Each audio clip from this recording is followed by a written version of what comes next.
were at this meeting with the Secretary of State, and I'm not, giving an opinion on Tan Parker. I'm not giving an opinion on Russ Ramsland or anything like that. I've spoken with Russ very recently and several times. So I'm not giving an opinion. I've never spoken with Tan Parker. Either way, I'm not giving an opinion on them. This is just about the Dallas County GOP and why I'm a little bit frustrated and why I think that this meeting with the Secretary of State was potentially a missed opportunity because I've been attempting to give them everything that I have from Tarrant County that I've been collecting since 2021. It's frustrating. It's just frustrating that they don't want it when they're going to sort of look like they're doing all this. But let's read through this blog post because I don't think that this is a total waste of time. I really don't. I'm not trying to totally bash this. Okay. So, and this is written by Jennifer, and she's a great author. She's great at writing. This is great. I enjoy reading this, Jennifer. I'm not saying you should continue to do these blogs. And there's a couple things that I want to talk about, but still. So she says, my last blog highlighted the significant unexplainable issues Dallas County experienced with the ES&S e-poll books in the November 2022 and 2023 elections. Despite the submission, both in writing and verbally, of valid questions to the Dallas County Elections Department about the numerous and consistent problems, few acceptable answers were received. And I can back her up on that. See, I actually attempted to see if anybody had spoken the thing is the ES&S poll book issues, that hit the Gateway Pundit before anyone got any statement from Michael Scarpello about it. And I feel like that should have been done. Someone should have gotten a statement from Michael Scarpello before they took that whole story to the Gateway Pundit, but I've already expressed my views about that, so I won't beat a dead horse. But to my knowledge, I was the first one to get a statement from Michael Scarpello about this. I got him on the phone, and he said that he was going to post something online. He said he was going to do it that day. He didn't do it that day. He did it a couple days later. Just saying. He said, I'm going to post something online. It's called Rumor Control, and you'll be able to read that. That'll be my statement. And I was like, okay, if I have additional questions after I read that, can I call you back? And he was like, I won't have anything further to say, so I don't think you'll have any other questions.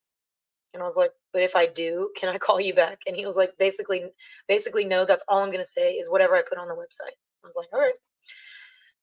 So, but Jennifer, who's writing this article, is on the election board and commission. She's the one that or at least it might not have been her, but her position is one that can hire and fire election administrators. They're part of that. I mean, it's not like her sole authority, but she's a part of that board, right? So she can literally just turn to him at their meetings and be like, Michael, can we discuss this on the record? I even think she has the ability to put it on the agenda for the election board meetings. I don't know if she has the ability to call an election board meeting because Scarpello would be the chair. But I think we should look at the meeting notes and see if they're discussing that in the election board whenever the last election board meeting was. They'll have Hyder as the chair now after Scarpello leaves when they switch out. Anyway. Long story short, Jennifer she has total access to Michael Scarpello. So it's kind of strange that she's like, they won't talk to us. He'll like ignore our calls. I don't think he'll ignore her calls. Anyways, his explanation, I'm backing her up. His explanation was totally unacceptable and did not actually make any sense. So she's absolutely right about that. There few acceptable answers were received. Yeah. It is my opinion. This is Jennifer Stoddard again, Dallas GOP chairwoman. I might say chairman. She's a woman, chairwoman, whatever. It is my opinion that the Dallas County Elections Department may not have answers because it does not control the server to which the e-poll books are connected. Michael Scarpello is almost as experienced on paper as Hyder. He knows he can thoroughly explain this stuff. It's clear to me that he doesn't want to. That's my opinion. My personal opinion. That's not what Jennifer said. It's my opinion that Michael Scarpello can explain this, but he doesn't want to. Okay. Anyways, Jennifer says that she thinks they don't have answers because they don't control the server to which the e-poll books are connected. Rather, the privately held for-profit third-party entity, ES&S, controls the e-poll books. This is Jennifer saying this. This is Jennifer saying. Jennifer says, I believe that this is unacceptable to allow a third party to have any access or role in our elections in Texas or throughout the United States for that matter. Excuse me. I have allergies. I do not think we can achieve effective change at the local level. We can. We literally can, Jennifer. That's where we disagree. And this is where I start to get frustrated. I'm not like totally against Jennifer. Not really. Not if she's going to. This is good, but we need to go. We need to actually take the full step and say, I'm committing to this. She's a little bit, she has authority at the county level. She can actually help. And she's done some good. Like I said, the ballot numbering is a huge deal. She is credited with getting that done from what I hear. So we need more. We want more of that. More following the law is all. It's not like we're asking for radical change. We're asking to follow the law as it's written. Okay. Jennifer says again, she says, I believe it's unacceptable to allow any third party entity to have access or role in our elections in Texas or throughout the United States for that matter. I do not think we can achieve effective change at the local level, so I believe we must take our fight against the e-poll books and countywide voting to Austin. I did just that on Tuesday, November 8th, 2023. Yeah, she just busted this article out right after she did it, which is impressive, I gotta say. That's impressive.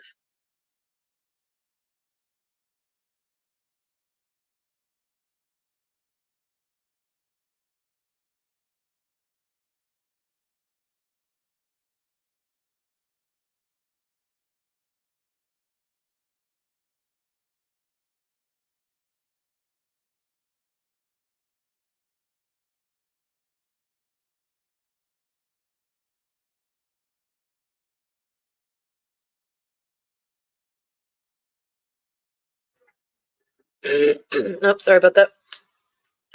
Sorry about that. I'm getting a lot of messages. Probably that my mic's not working half the time. Yeah, y'all give me a 5x5, and if my mic cuts out, y'all can let me know.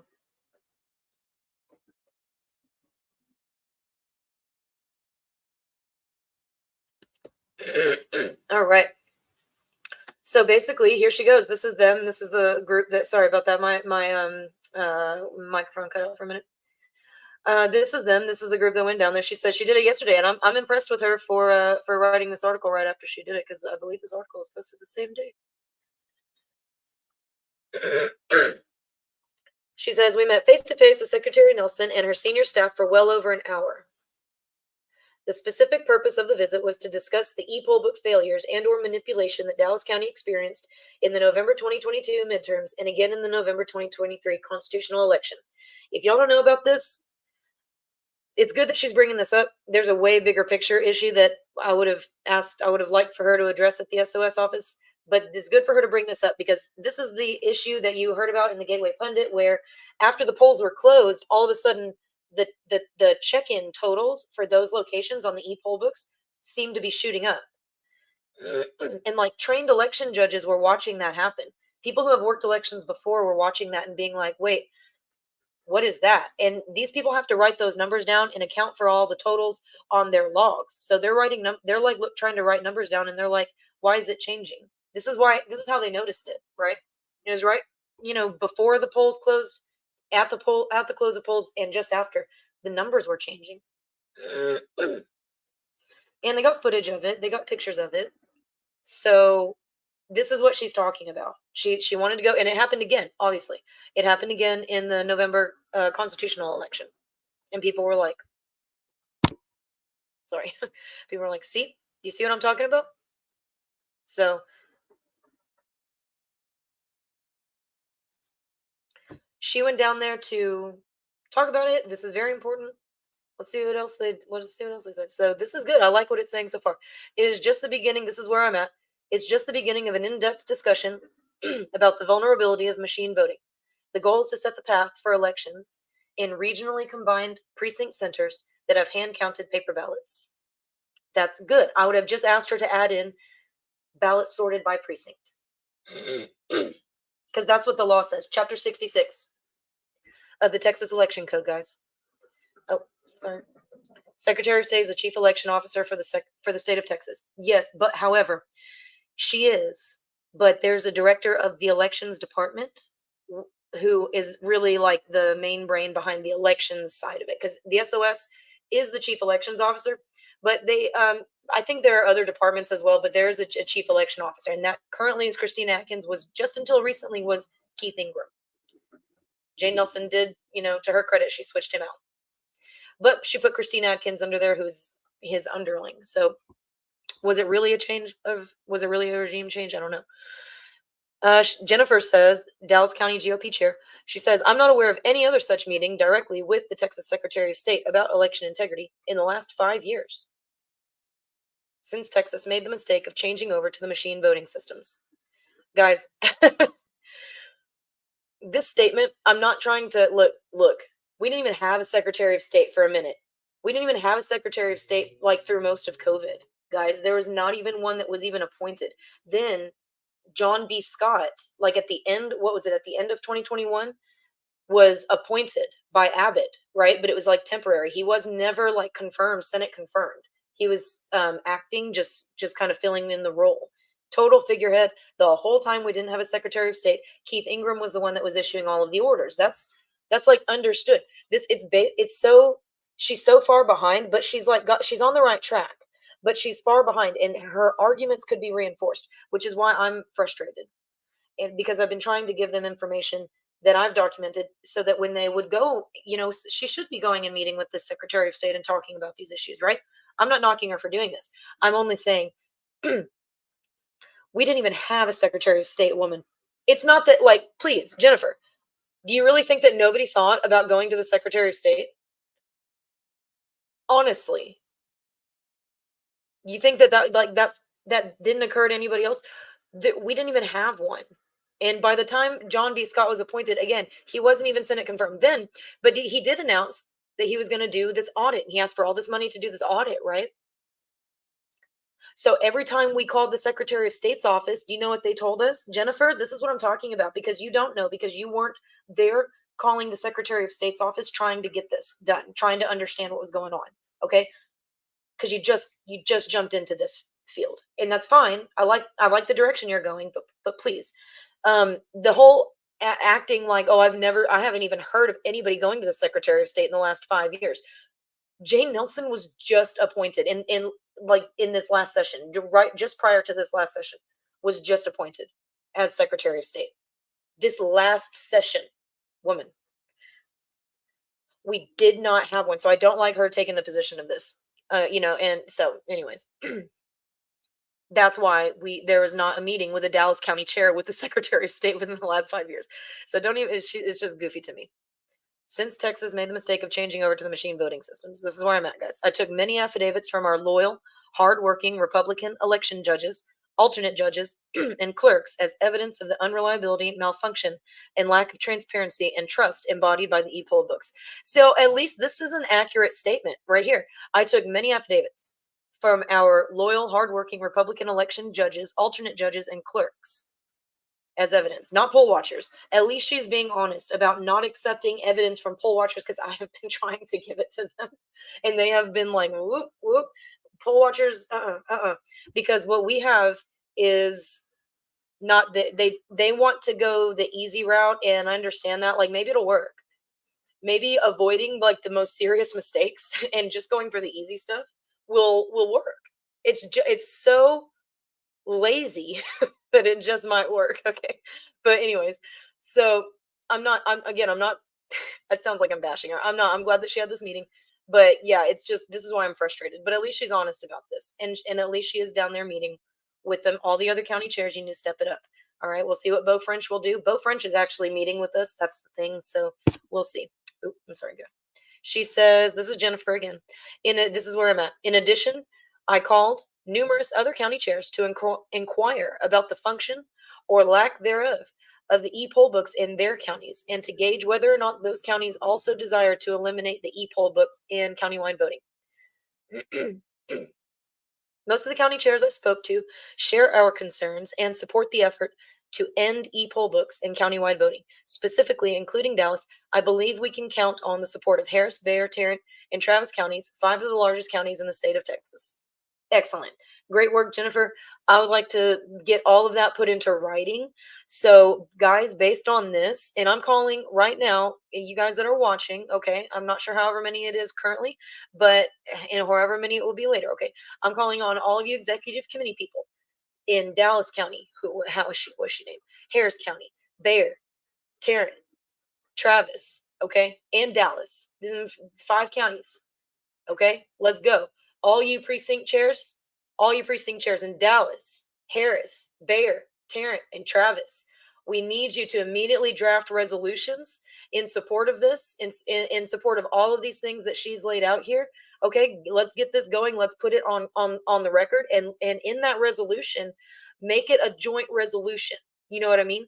Let's call one another. Okay, let's start networking. I know that you guys can do it. I got a couple people I can say, hey, let's draft it up and let's send copies out to all of these. Let's see if we can get like a joint resolution passed on these issues ASAP, like at the next executive committee meeting. If y'all can do that, that means the resolution is going to have to be drafted, and some of y'all's bylaws you need to check, because some of y'all's bylaws might require you to submit the resolution a certain amount of time prior to being able to bring it to the floor, unless you were really good at Robert's Rules of Order, unless you're really good at. And I'll just tell you flat out that it does conform to the certificate that is published by the EAC. 4 of our counties also have the same type of hard drive. What I can show you immediately is that I was able to take a forensic copy of that hard drive and actually boot up the electionware system on a non-conforming laptop. That is a complete violation of the certificate, which required that the trusted platform module be enabled. It would be impossible normally for that hard drive to go off of a certified machine that is communicating with its chip to be able to boot up on here. And the other piece of evidence that I have of nonconformity is that you will notice that I have a thumb drive on the side of it. That thumb drive is a BitLocker key that is used to basically allow the security of the laptop to boot up. That is another violation, because what is supposed to happen is it should be on an official Delkin thumb drive that is supposed to be serialized and secure. So I've just given you 2 pieces of evidence. I've also shown another piece of evidence in other states that have published in lawsuits because their auditors and attorney generals and states attorneys did not do due diligence of publishing the manuals online in the court cases. Sheriff Stanek can confirm on page 10 of this manual, the default administrator user and password is publicly available on the internet. And I have that copy here, and I showed Sheriff Stanek page 10, and he can confirm that the password is there and not redacted. The other manuals for the complete system, can y'all hear me? 100, 450, and 850, all of those passwords are available online as default. We're also aware that when Sea Change was in charge of the elections during the last few years, the default password was election 1. And it was universal across all the states that they were operating in. Thankfully, we're using ES&S directly, and they should be changing those passwords. My recommendation is that the password should be different for each of the machines. Wow. Don't use the same password across the spectrum so that you can help delay it. The other piece is that you're probably wondering if I can even log in to this laptop to actually get in. Yes, I Subpack can. that you got, is that a 5x5 from today? Can you hear me? So I have been able to even circumvent their security and default password to whatever I wanted it to be.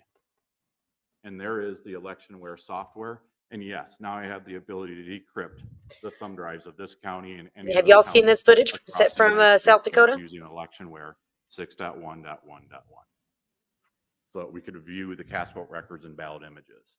So the fact that now I've just shown you this piece of evidence, I understand that my life is at risk and that the United States does not want this to be known, that this software is available on the dark web. The manuals are publicly available out on the internet in multiple states, and our elections are not secure, and we should be requesting immediate change orders of ES&S to update the antivirus. They have not even updated the security patches of this laptop.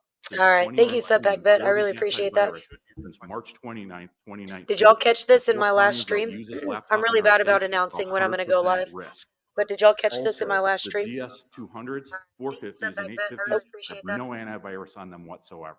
So if you get a new thumb drive from ES&S and plug it in, I believed you, Subpack even Bet. I this believed I laptop was is working. unaware of potentially the last 5 years of vulnerabilities that have hit the U.S. Thank you.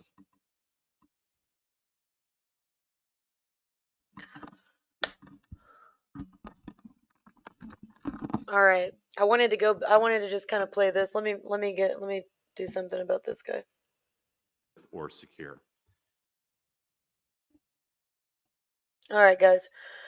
So let me get it back over here. I'm good. I'm a professional. I know what I'm doing.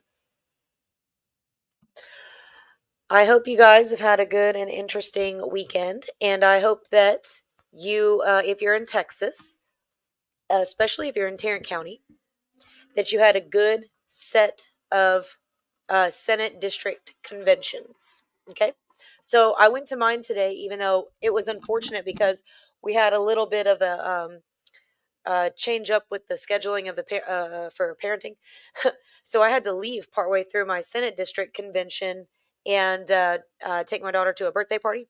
And so I missed a good portion of the Senate district convention today, actually, unfortunately. But I made it back in time to get on the list to be a state delegate. So we'll see if I can get something done there. We do have a plan. I've got a few things that I'm working on, resolutions that I'm going to try to see if I can get taken care of. There's a few different ways to get resolutions in. It's always best to start from the ground level and go up.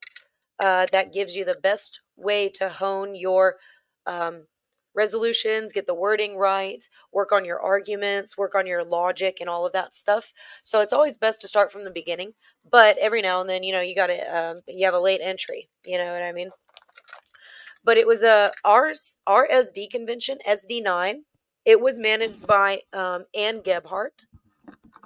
Subpack Bet, you said, no, I missed your last stream, been out of town. Oh, that's okay. You can watch it later if you want, if you feel like it. But I will cover it again in the future. I hope so. Anyways, Ann Gebhardt was running our SD convention, and it was great. She did. I mean, it was very smooth. Went very smoothly. We had a lot of good people in our SD. I think I have the best SD.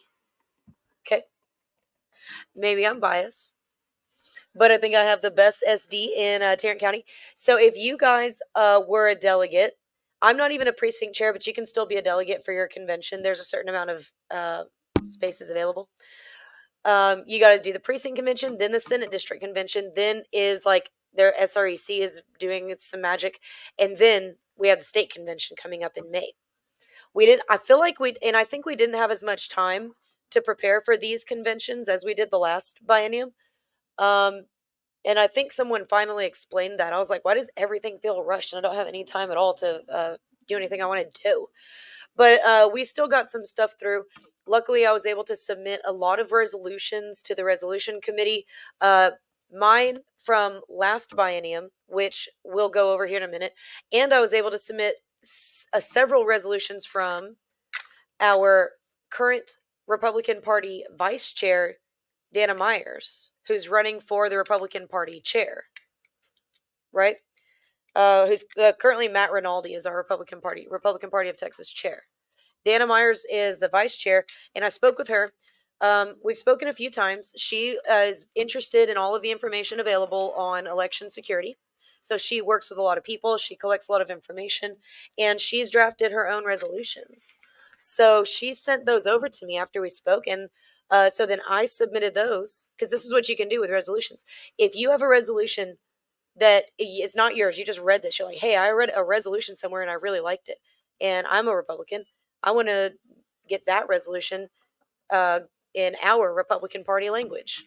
That's not thoughts that people normally have, but if you're on our level, you're having those thoughts every morning. Um, you can just take someone else's resolution and say, hey, I like the wording, I like what this says, and submit it, as a resolution in your own precinct convention, Senate district convention, and whatnot. So that's what I did. I liked her resolutions. So I sent them in, and we'll show you those. Well, you can see what Dana Myers has put together, and then you can see mine. I just went back to my same old basic ones that I did last year. But again, our SD went really smoothly. Getting ready for the state convention.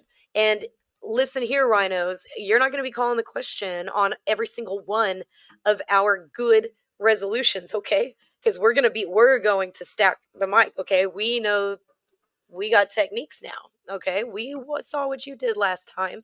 We're not going to be leaving to go get a cup of coffee. We're staying right there all day. We're going to have runners. Okay. And I don't mean to give away all of our tactics, but that's just one of them. Okay. But we are going to be 20 deep on that microphone. All right. Us Patriots. So we're having those discussions if we want to talk about, if we want to modify certain things, whatever. No more calling the question as soon as we get with finally get our stuff put on the agenda. And then the moment that we're talking about it, these rhinos come up and call the question, which forces a vote on it, doesn't let us discuss it. So you don't really get to, kind of, anyways. Let's go over some of the resolutions that we submitted, and I'm waiting on the link. Someone's supposed to text me the link so that I can show the resolutions that passed from ours. Let me make sure I'm going to get it. So that you'll be able to read all the resolutions that are passed through each SD. Those resolutions are going to go onto the state with a really good recommendation. You could still try to get things in at the last minute at the state, but it's much better to go to follow the chain of command. You know what I'm saying?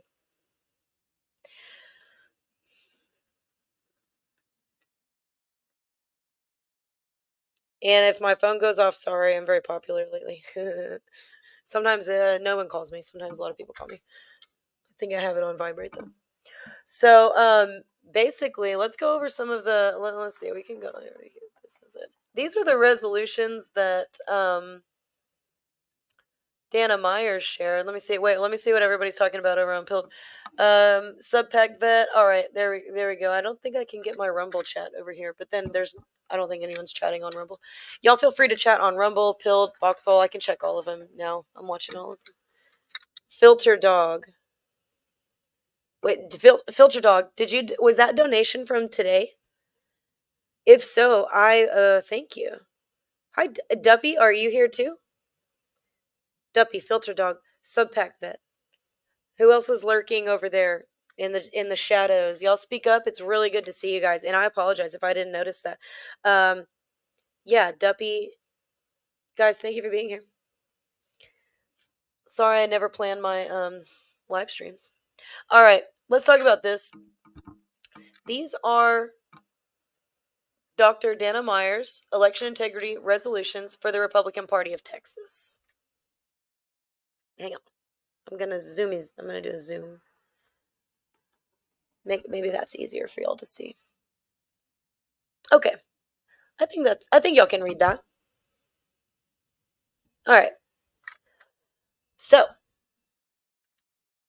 Subpack Vet. Okay, thank you. Well, you know what I did, Subpack Vet, is I didn't create a new thing, a new little thing on Pilled, you know what I mean? So my chat is, I think, tied into my last one. So I apologize. Thank you so much for the donation. I really appreciate that. No, it goes to my my coffee fund. So Dr. Dana Myers' election integrity resolutions for the RPT. If you're watching from another state, RPT is Republican Party of Texas. You might have picked up on that already.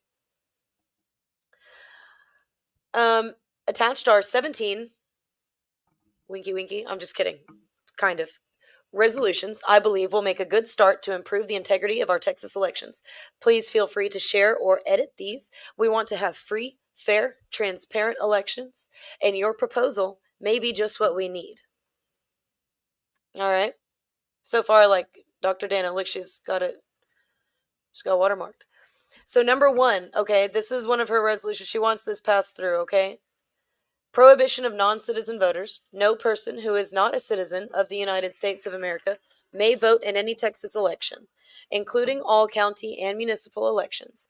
This requirement cannot be waived by any administrative rule or Secretary of State rulemaking. Shots fired. I like it so far. Look, that's good stuff. That's good. All right, the next one is requiring proof of citizenship to register to vote. All right, let me highlight all of this right here. Texas shall require documentary proof of citizenship on voter forms. This requirement cannot be waived by any administrative rule or Secretary of State rulemaking. These are solid gold. What do you guys think? I never want to say your screen name on camera. Why do you make me do this? Welcome, Titties and Beer. Thank you for being here. You know we love you. I always forget about your screen name. I don't know why. I get used to it, I guess. You are here. Titties and beer, yes. It says I. Titties and beer says I'm here, I think. I think so too. How do you like these so far? Oh man, it's that little extra spice on the end right there. That's exactly what we need. That's the exact attitude we need. Hey, let's look at this. Number 3, removing inactive or deceased voters. And isn't this, um, pardon my ignorance, isn't this what we were paying Eric to do? Is to clean up the voter rolls and to take stuff like this? Look, what was Eric doing? Okay, Sparky, I don't know how. Y'all's instructions. Yeah, these are great. Thank you, SubPackVet. Sparky, I don't know how to turn on the stickers in the pilled chat. That's so niche and random, but I understand it's on the table, and I can't really look. My resolutions are also niche and to some people kind of random, but that is so weird. I don't know how. I'll figure out how. I don't. Y'all have tried to tell me before, it doesn't work. Honestly. Frank Zappa. All right. You guys are great. There's one person whose name I won't say if he comes on. I'm not going to say. All right. So, but anyways, let's get back to this. So, removing inactive or deceased voters, which I'm pretty sure it's been a whole year. What do you mean? Oh, Sparky, it's been a year since you first submitted your public request for me to turn on the stickers in the pill chat. What I'm going to do is I'm going to have to log on to in front of somebody that knows how to do that. I think Diddy knows how, but he's an hour. They're an hour away in Rockwall. But it's worth it. I'll do it for you, Sparky. I'll do it for you. And driving an hour in Texas is nothing. Nothing for you, Sparky. All right. Anyways, the Texas Secretary of State. Oh, she's naming names or she is she's calling out. She's calling out departments is what she's doing. All right. This is exactly what we need. The Texas Secretary of State on a monthly basis remove all voters from the roll of eligible voters, any persons who have failed to vote in a general election in the prior 2 years.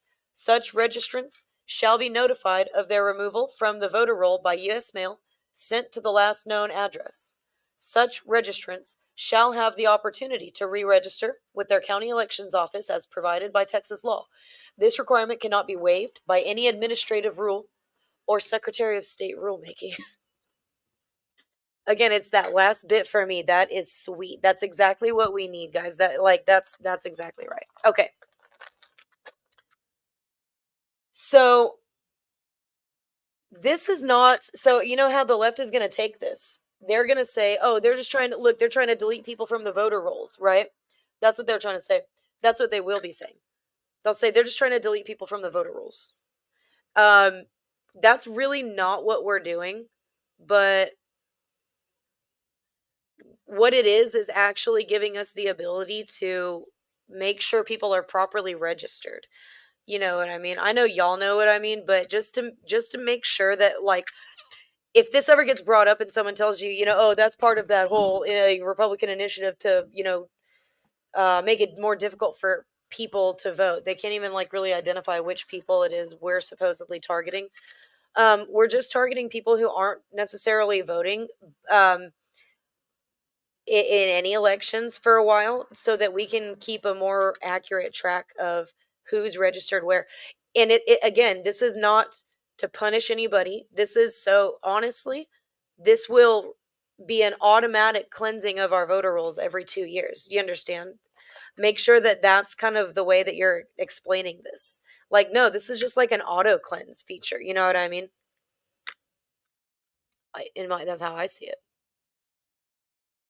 So, next one is removing the non-citizens from the voter roll, which again was I'm pretty sure we were paying Eric to do a lot of money because Eric's price was dependent on the size of your voter rolls. Who whose voter rolls are bigger than Texas's? Who besides California's? We'll give it to California.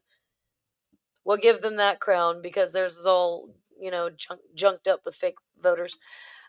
Removing non-citizens from the voter rolls, the Texas Secretary of State shall, on a monthly basis, remove all voters from the roll of eligible voters, any persons who are not citizens of the United States. Such registrants shall be notified of their removal of the voter roll by U.S. mail sent to the last known address.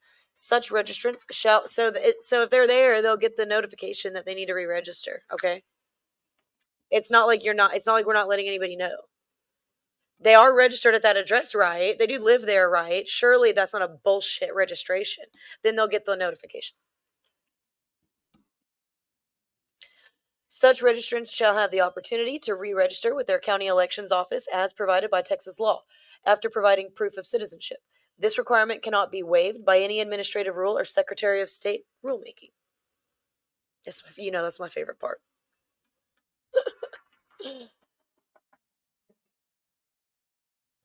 She's already won me over. Okay. Sorry, I won't do my Alanis Morissette impression. I can't stand that woman, Alanis Morissette. Don't worry. I joke around with her songs too much. In a minute, I'll show you what I'm playing with. These cool little pins. I got them from Turning Point. They're sick. All right, they were at one of our events the other day. Here's number 5 from Dr. Dana, and of course, so in our SD convention, when these resolutions are really similar, they'll like combine them, or if there's something already on the party platform related to that, they'll set them aside, or just combine them if things can be combined into one. Now, unfortunately, I missed that part, like the peanut butter and jelly of the SD convention. I actually missed today, but it's okay. We'll go over here in a minute. Which ones passed and how they worded them. This one says Texas shall request the United States Department of Homeland Security to provide at no cost to the Texas Secretary of State for use in removing non-citizens from the voter rolls. Okay. They want the database, is what she's saying.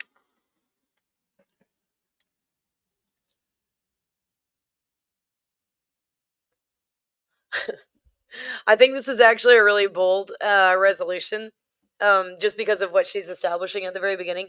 She's saying that we should ask the Department of Homeland Security to give to us for free their database of all of their documented non-citizens, right?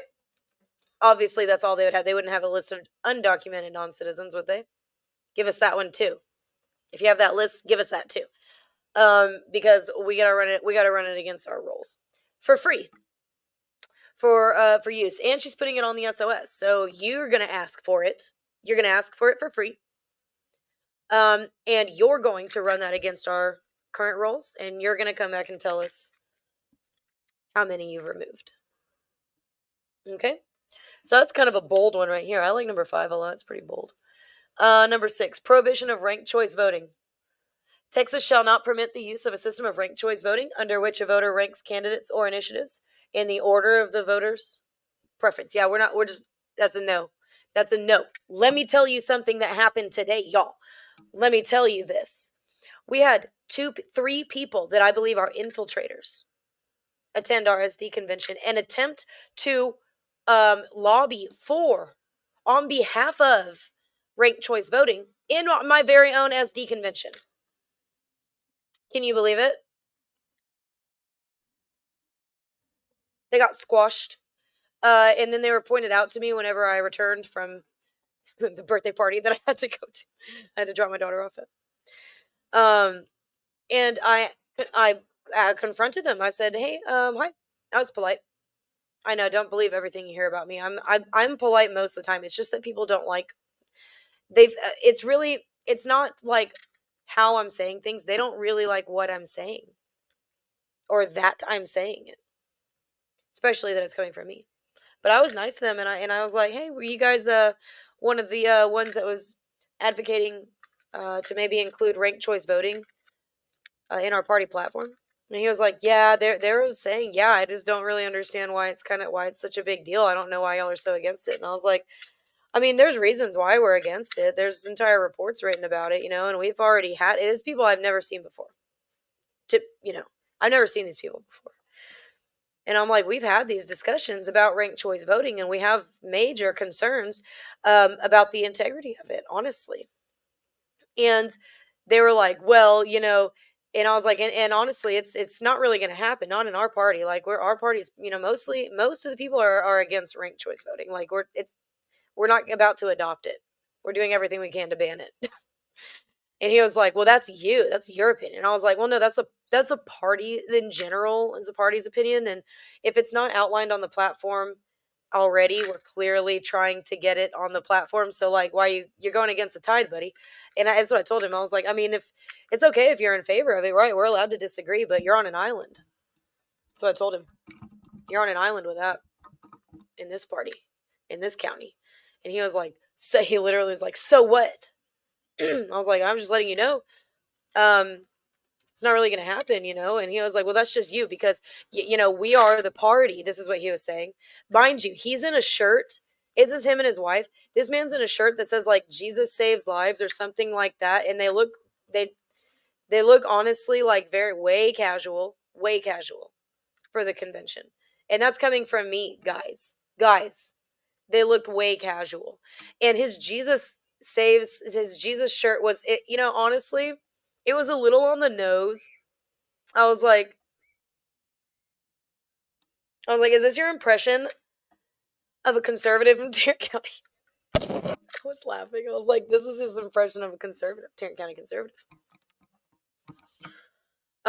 Wasn't quite pulling it off, but it's, and then with the whole ranked choice voting thing, and I told him, I was like, I mean, you could come to some of our events, if you want, but there's a lot of debate that's already gone into this. And, so I'm just wondering like where you're coming from, with ranked choice voting. And basically he's in favor of it. He and his wife got frustrated and started walking away and saying that because I was saying that a lot of people are against ranked choice voting, as this is our vice chair, you ding dongs. These are resolutions from the current Republican Party of Texas vice chair, Dr. Dana Myers. You ding dongs.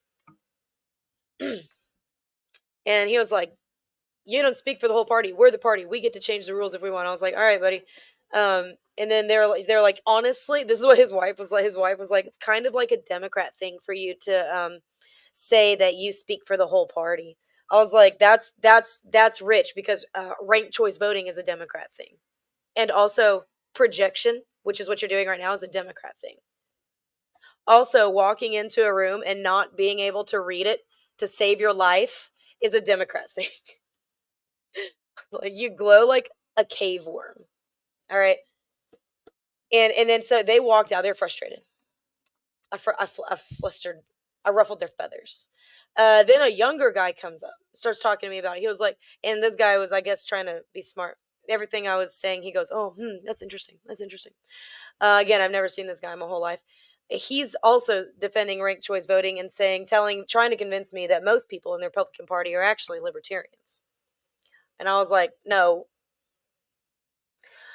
libertarians are hardly a thing. Most libertarians, especially in Tarrant County, are just Democrats who like guns. They just don't want to be called hypocrites. They don't want to be called hypocrites, so they call themselves libertarians. But they vote Democrat too often for our taste. No, we don't get along that well. Not in Tarrant County. The conservatives and the libertarians, no. But this guy eventually admitted he just got here from Dallas. I said, yeah.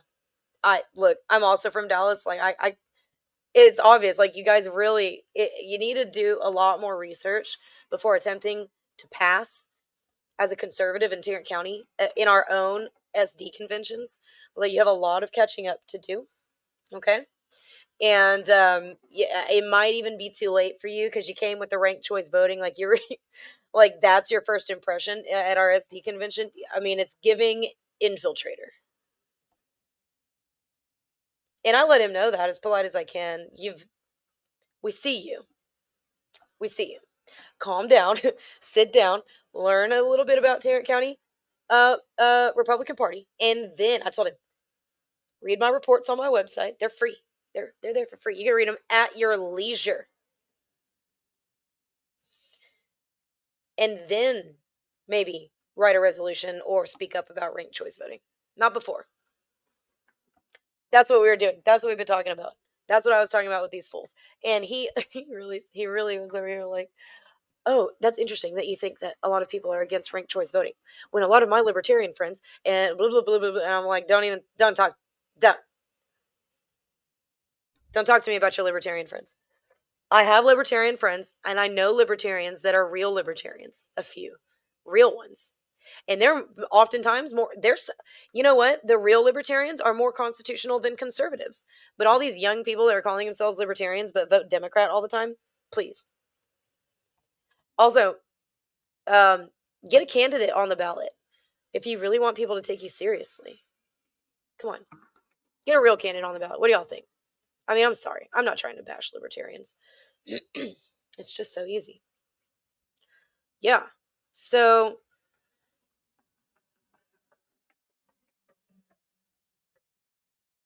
oh, I'll turn on the stickers for all of us. Okay, Titties and Beer says me and a friend came up with a clan name. Y'all have clan names? Stacey Abrams. I'm not gonna repeat some of y'all's jokes because I don't know what platforms I'm actually streaming on right now. Sometimes it lets me do it on YouTube, sometimes it doesn't. So basically, I mean, I like these resolutions a lot. So far, I like them.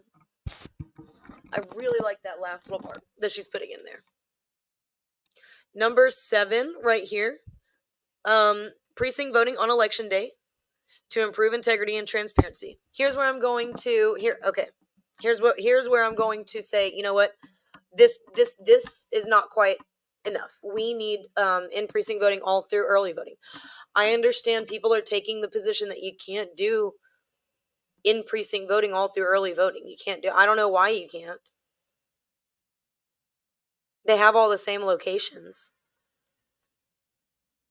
It's not easier to do countywide voting using the same amount of locations, just change location.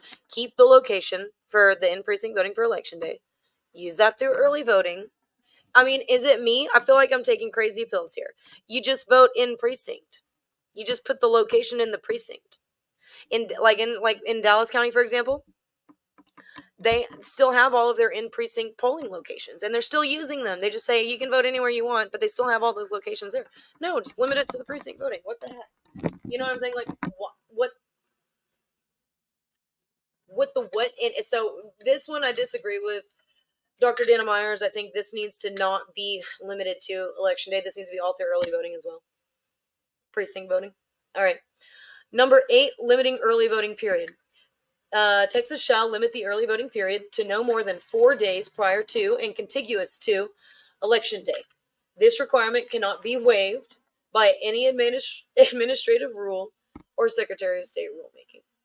So this is really good. A lot of people agree with this. They want shorter early voting period and no break in between. You know what I mean?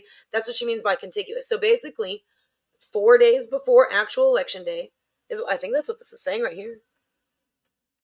4 days prior to and contiguous to election day. Yeah. So for the 4 days immediately prior to before election day, with no gap in between. None of this like, oh, you'll do Monday through Friday early voting and then we're not going to vote on Saturday and Sunday. Then we're going to go to election day. No. 4 days prior with no gaps to election day. That's the early voting period. And I think that's good. What do y'all think?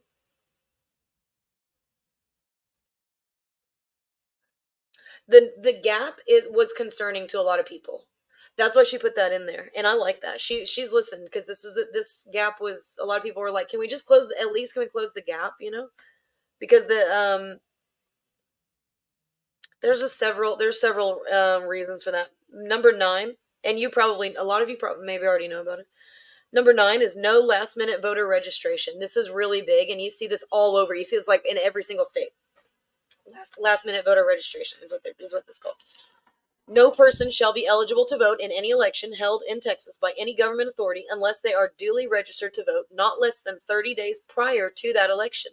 This requirement cannot be waived by any administrative rule or Secretary of State rulemaking. I feel like I'm going to get that last sentence, Dr. Dana Myers, I think I'm going to get that last sentence tattooed on like my back or something like that. Oh, my battery's running low. Let me get my battery out real quick. My charger out real quick before my battery dies.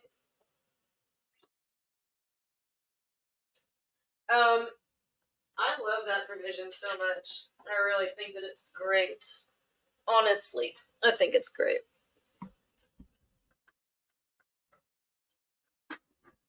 That's gonna. I'm putting that. You know what? That's good stuff. Really good stuff. We'll plug in the wrong computer. So,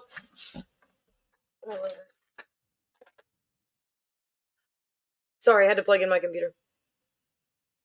Um, Basically, yeah. I mean, so what this is that people were sort of like being registered like right whenever they showed up at the polls to vote. They'd be like, do you still live at this address?" And the people would be like, "No, I don't live at that address anymore." And they would say, "Oh, what's your new address?" And the people would say, "Oh, well, this is my new address." And the the clerk would like enter that in to the the poll book, right? And then let them go vote. Now, it's explained as being authorized because of this.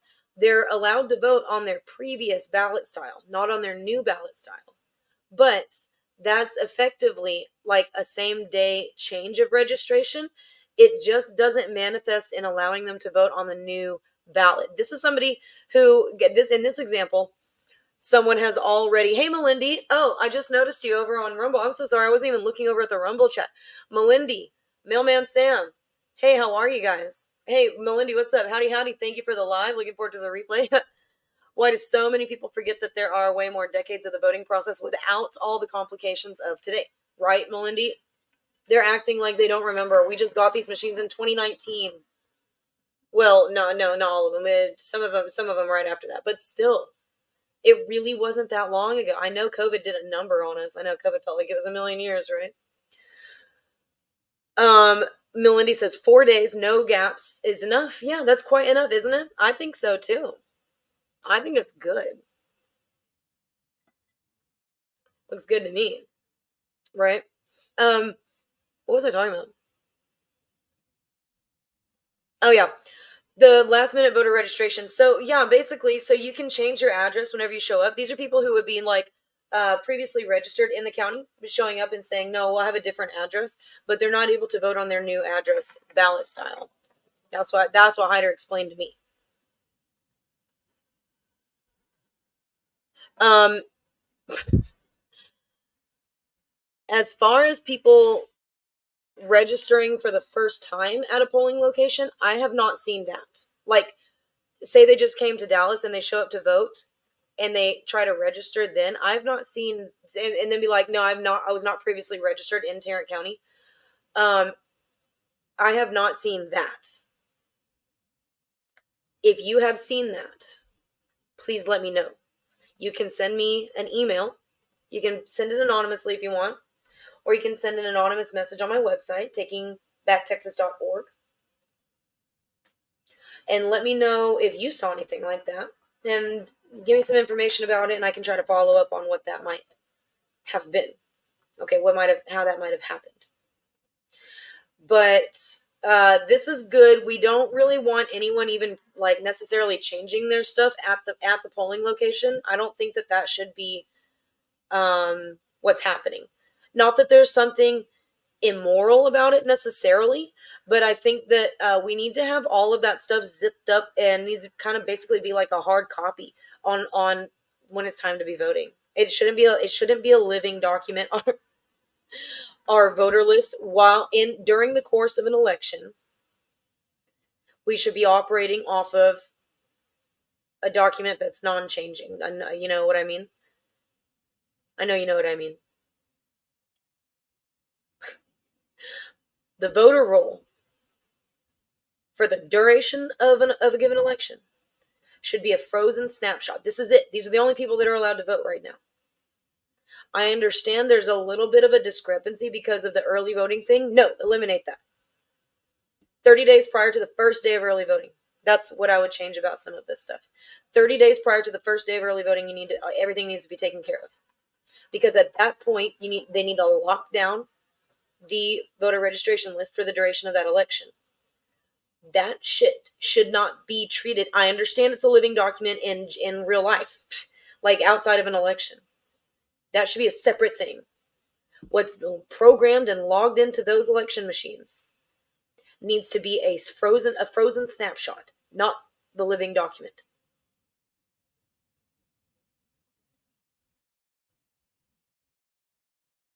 I know that we're all on the same page about that. Anyways, I would change it to Dr. Myers. Dr. Meyer, I would just change it and to reflect that, something like that. Sorry to get intense there for a minute. Anyway, number 10 is the hand counting of paper ballots.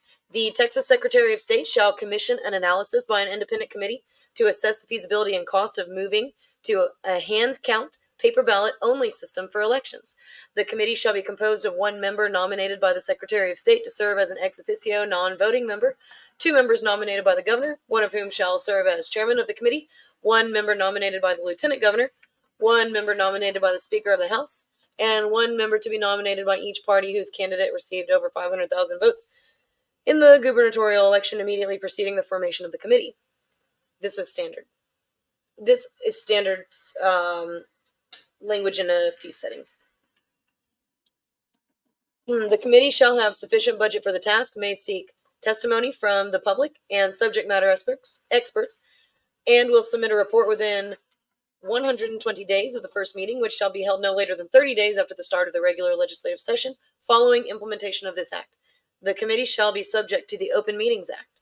This requirement cannot be waived by any administrative rule or Secretary of State rulemaking. I like it. We could talk about it.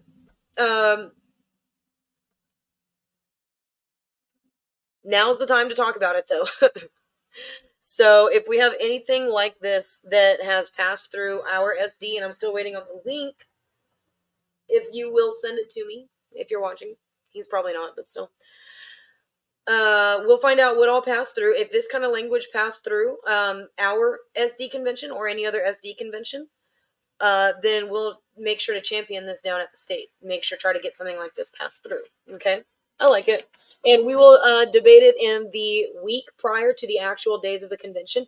That's when we will have our debate. So like right before, like the weekdays before, that's when we need to get in there. And if we take any issue with any of this language, that's when we need to stand up and be making a motion to amend the language, whatnot. Okay, so I'll see you there, guys.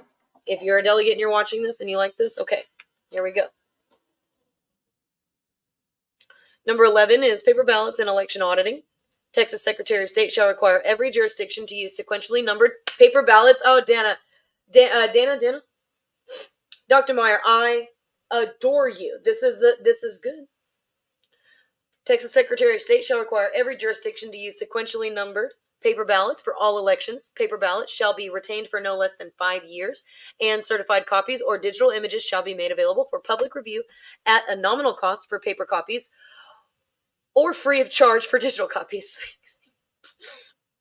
This requirement cannot be waived by any administrative rule or Secretary of State rulemaking. Is 11 my favorite one so far? Let's see if I don't know how can she get better than that one. That one, I'm all about the ballot numbering. I'm all about capping. They're not supposed to charge us more than $50 for an election records request. But they like to try to charge us a lot more than that. So here she goes. Go to a minimal cost or for free. Or you can just send it to them by email. Quit playing around. Quit it. All right, so here's number 12. Absentee ballot. Should I read the let me go over and read some of the Rumble comments. So Melindy says, I would even say 60 days to give registration challenges 30 days to reconcile or remove. Okay. 60 days. I mean, I don't think that 2 months is unreasonable either. I think that that's reasonable, right? I mean, honestly, I don't think 2 months is unreasonable at all, Melindy. Given all of that, because 30 days, yeah, because you're right. Because if you only have 30 days and then you want to reconcile, you want to remove or challenge something, you only have a couple weeks, for the people to respond. So, Mailman Sam says honest accountability and transparency. Very good. Melindy asks on Rumble, Melindy's asking, is there anyone putting forward language that would prohibit county commissioners court cannot deny agenda items expressing concerns about the election processes? I don't think they really have a right to do that as it is. Oh, you want to put in, well, you can talk about it in the 3 minutes. But as far as like getting it on the agenda, um, the best way that has worked, and I hate to say this because I really don't like to admit this, you know, but the best way that has worked for me is asking real nicely. And then also sometimes sending someone else to get it put on, letting someone else get it assigned to the agenda. Melindy, you also will need a lot of testimony. If you can get a lot of people to back you up, you could get it on the agenda faster. You can get people to show up and speak in those 3 minutes that's like not on an agenda topic. You know what I mean? It'd be easier for you to do that. But they should be adding that to the agenda at a certain point. And you should every single in Texas, we're always having elections. That's an interesting thing about Texas. Before every election, the commissioner's court is usually approving contracts or budgets for each election. When those things are on the agenda, you can go and talk about your election concerns at that point. But they might, and it's all being recorded. So see if they cut you off. If you try to go and talk about your election concerns when election related issues, budgets and all that stuff is on the agenda, then try to go and talk about it, because then they can respond back to you. If they'll let you do it at that time, then they can respond back to you, answer your questions, right? If it's not on the agenda and you're just using those 3 minutes at the end, they don't have to respond to you at all. They just blink at you, and that's usually what they do. They just say, "Okay, thank you." Even Judge O'Hare, who I kind of like now, if he doesn't have to respond to our stuff, when we're going up there and chirping at him at the end, he don't have to. He'd be like, "Thanks, thanks, bye. Good seeing you, Aubrey." He's very polite, actually. We were just at an event last night. He was so polite. He said hello to me. He said hello to my daughter. He's being very diplomatic. So Melindy says, in my humble opinion, getting on the agenda is the only way to move the needle. You do need stuff on the agenda to get them to respond to it. Unless you want, you can also use affidavits the way we use them. You could see if that works for you. Come to one of our next trainings, and we'll train you for our poll watchers training, and then we'll show you how we use agendas. How we use affidavits to get things taken care of, or to get information about things. Sometimes they don't ever have to put it on the agenda if they don't want to go public, don't want to be embarrassed publicly. They don't have to talk about it. They can give us the information in private. You know what I mean? So then what's over on, hang on, let me go and check and see what's going on over here on Pilled as well. Pilled chat. Hey, what's up, Truett? Truett, I haven't seen you in a while. Classical Chick, Titties and Beer. Duppy, great to see you guys. Okay. I understand. So Truett says, I understand this is about the Dallas area, but do you know what's going on with Harris County, Houston? No, I was, we'll have to go and double check and see what kind of resolutions passed out of, the SD conventions down in Harris County. I will have the link soon, hopefully today. If not, I'll go live again, tomorrow or the next day, and we will go over all the resolutions, all the language that passed out of these different county conventions. But right now I don't know really what happened down there. I haven't called anybody from Harris County to find out. I had a busy day myself, but we'll find out. We can go and read it. They'll publish all of the resolutions soon, so we'll be able to go and see, what happened down there. And once we read those resolutions, then you'll know where your Harris County Republican Party, delegates are headed. You know what I mean? Like, where's their mind at? What kind of things are they worried about? And then you'll be able to see, is election security one of their main issues? And it is. It's a big issue. So a lot of people are talking about it, but sometimes they don't get passed out of the resolutions committee. Sometimes they don't get passed out of the entire convention. But it's okay, because we can still try to bring them up later if there's enough support for them statewide. as opposed to like, oh, some counties have some support, some don't have as much support for certain concepts like paper ballots, numbering of ballots, stuff like that. But then there's enough statewide support. We could still organize and get something done at the convention. But we do need like a leader, like an organizer. So I'm honestly I'm going to be looking to Dr. Myers, Dr. Dana Myers. She's a current RPT vice chair. I'm going to be looking for her to organize some of these things. Say, hey guys, if you're SD past some of these resolutions, let's meet here. Let's make sure these resolutions get passed through. Get them on the agenda so that we can talk about them on the floor, of the convention. So, yeah. But we'll find out soon what's going on with Harris County. So, excuse me. Number 12 from Dr. Dana Myers, RPT Vice Chair. These are her resolution points that she's trying to push through, that she wants people to champion, if they agree with it, Number 12 says absentee ballots must be requested. Texas shall not transmit any mail-in or absentee ballot unless requested or permitted by federal law. This requirement cannot be waived by any administrative rule or Secretary of State rulemaking. Now, I think that Ken Paxton actually already kicked this right in the groin, but that was just in a court case. Like, we need to get this drafted into law. We need to get this on our party platform, and then we need to get this put into law, because Ken Paxton actually is the reason why we didn't have mass mail-out ballots. We would have for 2020, and Biden might have taken Texas, and we'd have all been like, nah. But Ken Paxton stopped it. He was like, nope. And so that's why he's our boy. Okay, and that's why we don't care your little sticks and stones that you try to throw at him, deep state. Don't care. Save it. Number 13, mandatory election audits of all voting technology and procedures. The Texas Secretary of State shall conduct, beginning no later than 14 days after any election is certified and concluding no more than 30 days after the election is certified, an audit of the effectiveness and accuracy of one, voting system used to carry out the election, 2, non-voting technology used to carry out the election. Nice little addition. You got to cover all your grounds, you know what I'm saying? These people would be using commercial off-the-shelf components. Right, Hari Hursty? Okay.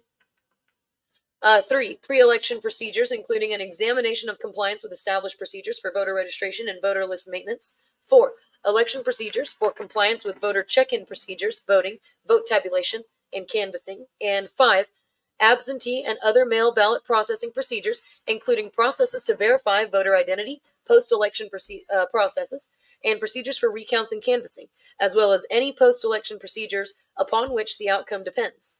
This shall not be postponed for any runoff election. This shall be conducted in every voting jurisdiction in Texas. Under no circumstance shall such audit be completed later than 2 business days before the deadline to file an election contest, as allowed under the Texas law. Hang on. Under no circumstance shall such audit be completed later than 2 business days before the deadline. They're saying it needs to be done. It needs to be done. You are finished, and then within 2 days of the threshold for someone to file a contest, right? So that report needs to be finished, and there will be 2 days between. There will be this and this. If we can get this put into party language and then put this into law, this will be mandatory, non-negotiable. The Secretary of State will conduct this audit. It's not going to be this random little thing. It's going to happen every single where. Okay. And it's going to be completed in a certain time frame, and the report will be done no later than 2 days prior to the deadline someone has to file a contest. That way they have 2 days to review everything of the Secretary of State's finding and decide if there's something wonky. Okay. Is 2 days enough? Let's give them 5 days. Yeah, let's up it. All right. Anyways, I basically liked it a lot. I like it. What do y'all like that? Oh wait, I forgot my favorite part. You guys wait. This requirement cannot be waived by any administrative rule or Secretary of State rulemaking. I don't know if I'll either get that tattooed on my back or I'll just paint that everywhere I go. I'm definitely going to add that to all of my legislation. I'm already changing it a little bit, but I'm adding that in. Okay. But I think I might, like the live, laugh, love, artwork. I might do a live, laugh, love version, like one of those, I don't know, it's like a piece, a little phrase that people put up and they hang up on their walls for decoration. Yeah, except mine's going to say, this requirement cannot be waived by any administrative rule or Secretary of State rulemaking. Charming. Just put a smile on people's face when they come over. You know what I mean? Decoration. Number 14. Transparency in voting statistics and audits. Texas election officers in each county shall make publicly available at no charge via a readily accessible website. That means post it. Quit playing around. Don't even make us ask for it. Okay? I'm tired of asking for it. Post it every time.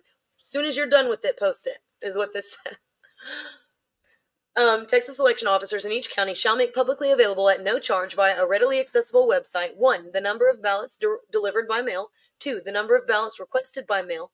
3. The number of ballots requested by individuals who are entitled to vote by absentee ballot under the Uniformed and Overseas Citizens Absentee Voting Act. 4. The number of ballots received from individuals who are entitled to vote by absentee ballot under the Uniformed and Overseas Citizens Absentee Vote. So 1 is the number that are requested. Number 3 is the number of ballots that are requested under that act. Number 4 is the number of ballots received under that act. How many did you get back? How many did you send out? Because they were requested. How many did you get back? 5. The number of ballots received from individuals who are entitled to vote by absentee and ballot under the Uniformed Overseas Citizens Absentee Voting Act, but did not request such ballots as permitted under said act. Whoa.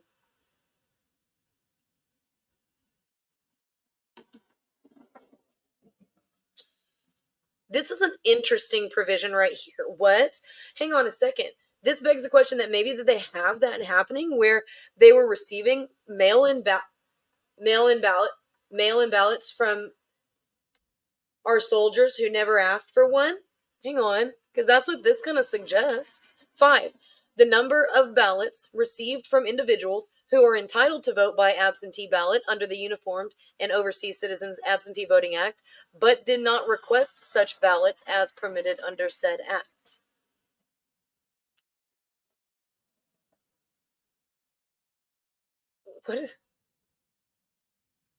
What does that mean? And finally, the cherry on top. Not even cherry, I don't like cherries. The whipped cream on top. This requirement cannot be waived by any administrative rule or Secretary of State rulemaking.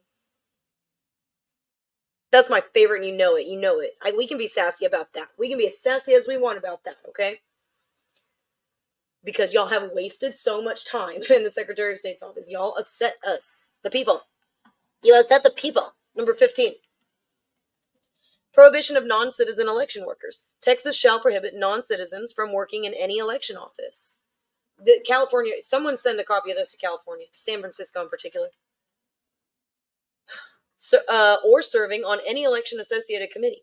Every election office shall confirm that the citizenship status of all persons participating in that office and administering elections prior to every election. This requirement cannot be waived by any administrative rule or Secretary of State rulemaking.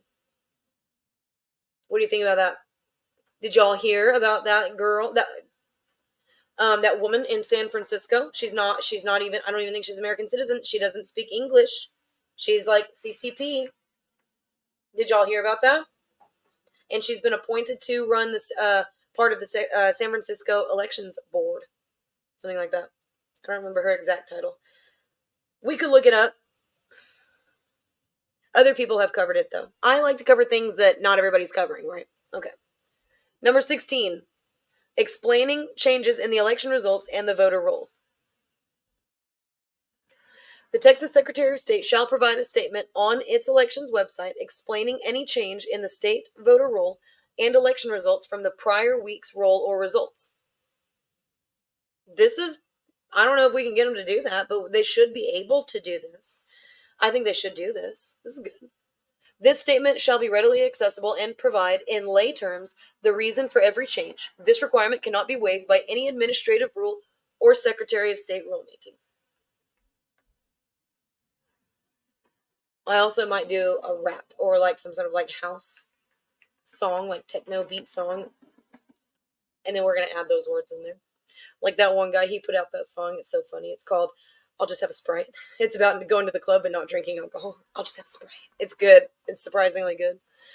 All right, number 17. This is the last one by Dr. Dana Myers. Prohibition of private funding elections. Texas shall prohibit the use of private funds in elections. Under no circumstance shall the state of Texas or any county municipal government, government employee, or election official solicit, take, or otherwise benefit from any contribution, donation, grant, scholarship, service, or anything else of value unless approved by the Texas legislature acting in regular session.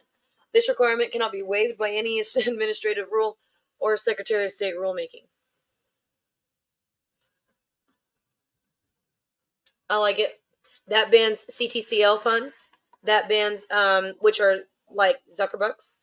That bans Soros bucks. Okay. I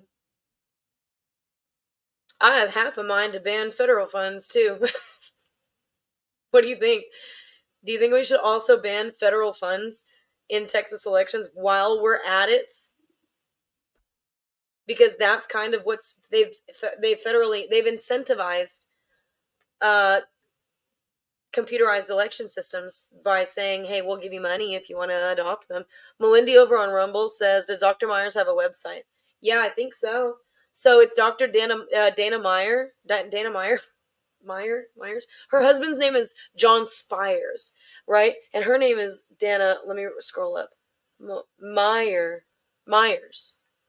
Spires. Dana Myers married John Spires. Their last names rhyme, and I guess she didn't take his last name.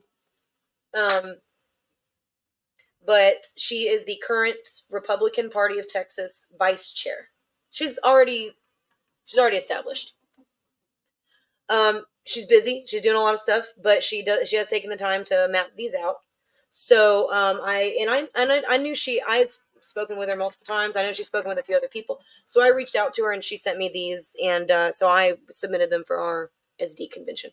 Melindy says, and in my humble opinion, election integrity is a worn out phrase. Something like voter confidence works much better. Yeah, I use election security is what I'm using now. Election security. So let them wear that one out. And then we'll pivot. We can do it too. We can play those games too. So Melindy says, I thought private and or NGO funding was already taboo in Texas. So I think that there's some wording, but it's not. I don't think it's nearly strong enough because we did have funds coming through.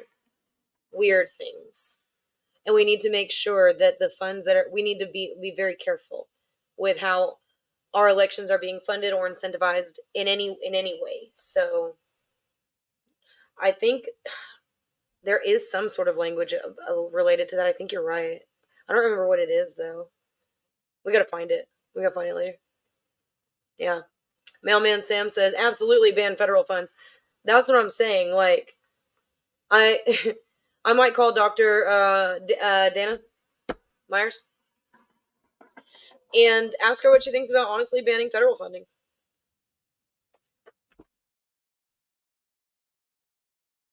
Did we really need it? I think in order to afford those machines, yeah, we did. Because do you know how expensive those machines are? And the whole voting system associated with those machines, they're expensive. It's like a 10-year investment. It's not like we'll buy these and if we don't like them in a couple years, we'll switch them out.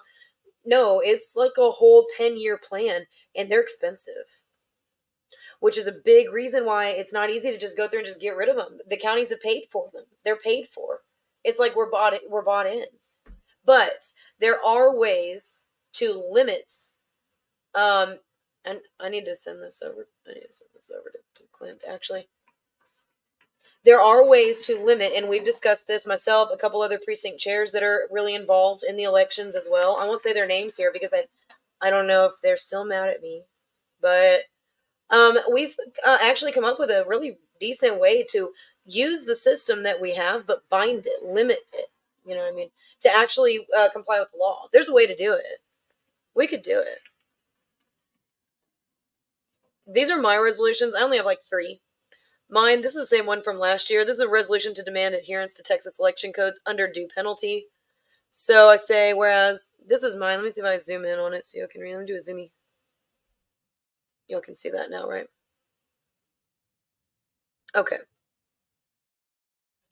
So I say, whereas conventional American philosophy dictates that unless there is a law prohibiting a given activity, then the activity is arguably legal to conduct generally. And whereas Article 1, Section 4 of the National Constitution states that the legislature of each state is the entity responsible for prescribing the time, manner, and places of our elections.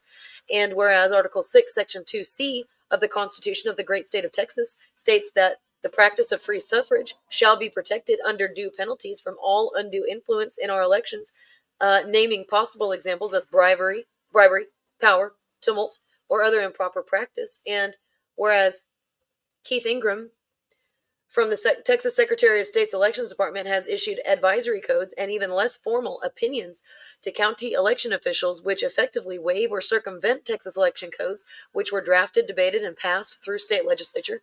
And whereas these authorized waivers and methods of circumvention of Texas election codes have weakened the ability to conduct a full forensic audit of county election processes across the state, and whereas the issue must necessarily be taken up with the state legislature in the very next session so that the legislature might reclaim their authority over the election processes they have deemed appropriate, and whereas there does not appear to be an entity responsible for enforcing the Texas election codes, be it resolved that Texas lawmakers must draft and introduce a bill to establish the position that specifically related to Texas elections, unless an activity has been codified into state election codes as an authorized activity, then the activity is illegal.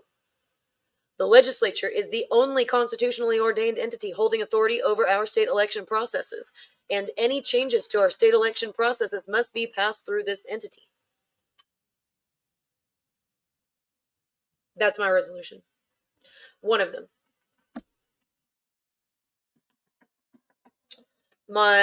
How do you like that one? How do you like that one? Let's see. We have another one on Rumble without a screen name, just kind of a numbers name. You say, so I'm late. Have you talked about the Lindell SCOTUS filing and the discovery of unsecured access to the machines and the changes that can be done without traceability? Might we be able to get a pause on the machines while this is being heard?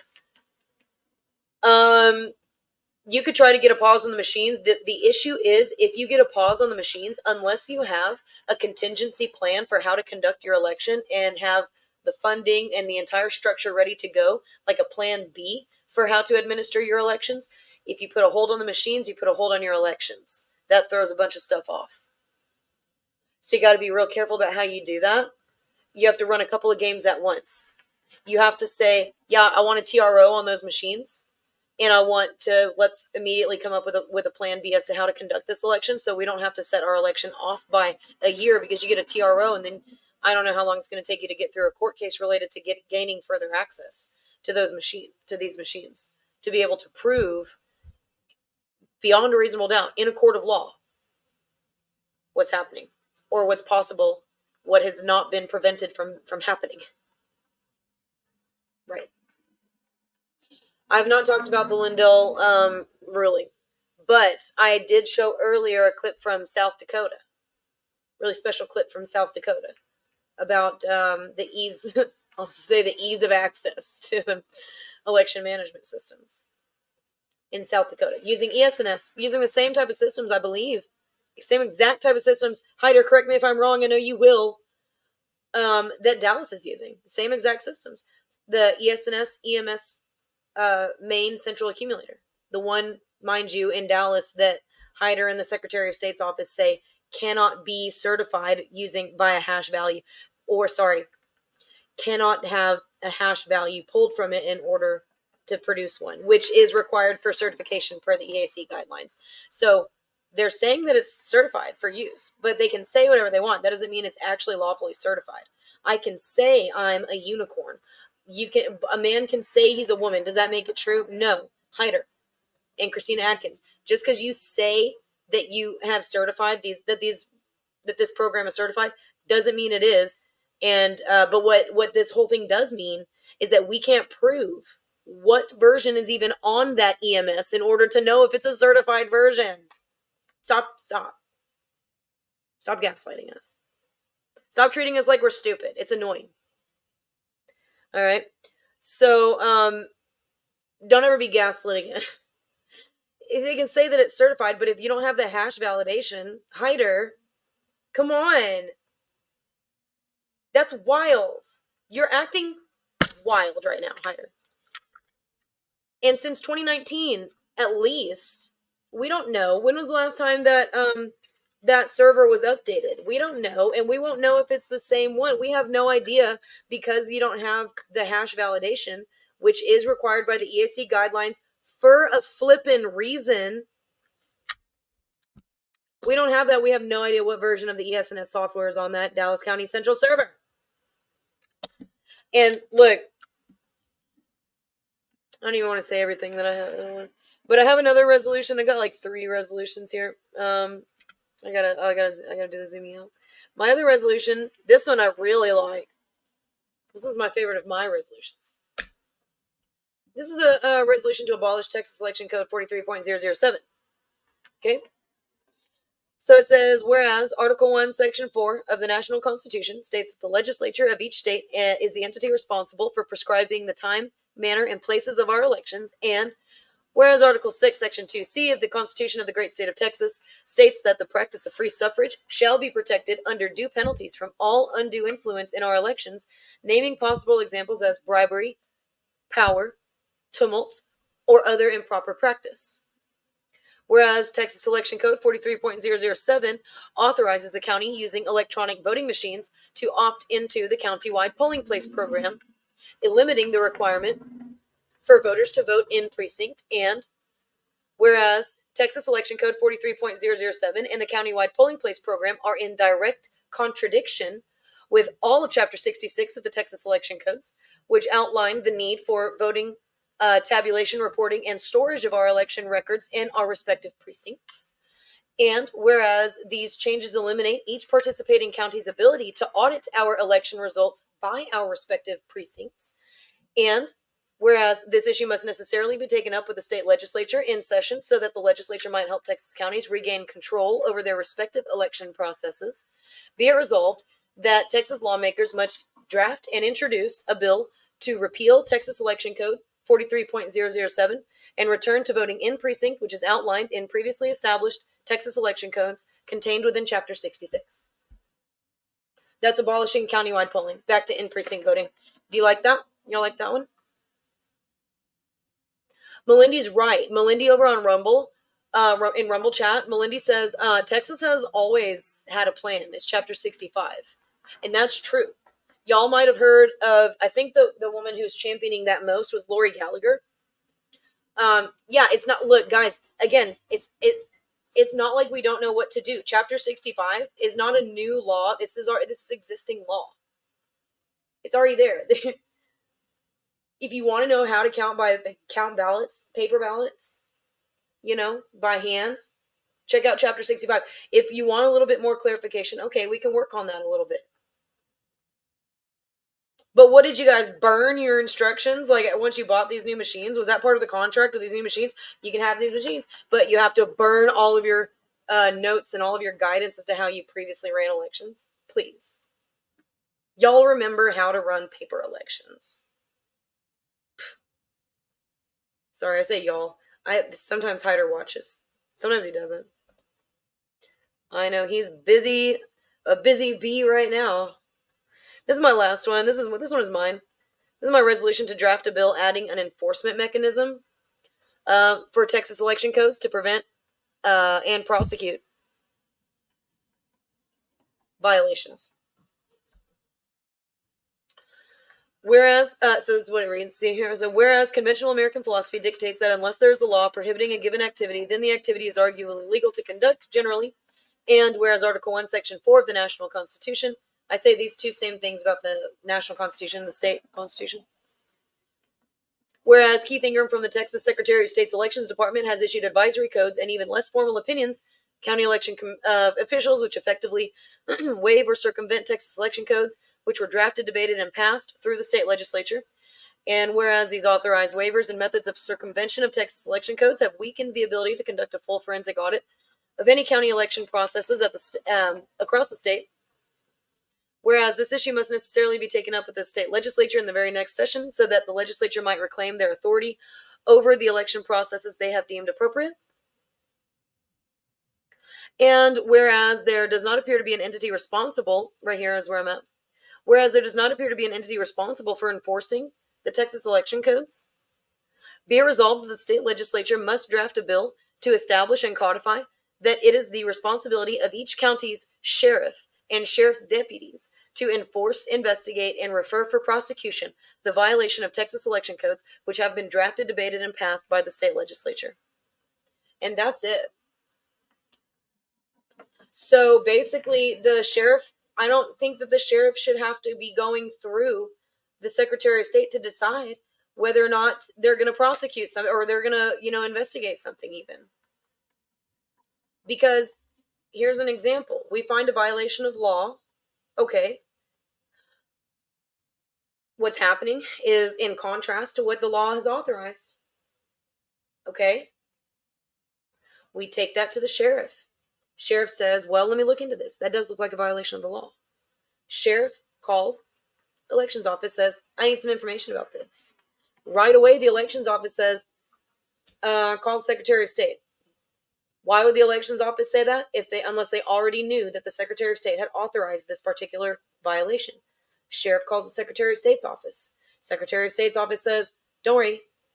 Nope, that's not a violation. We authorize that. It's been authorized.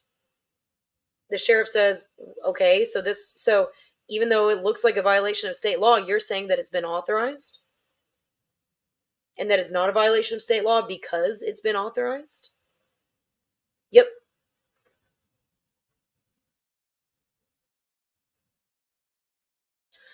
What's the sheriff supposed to do?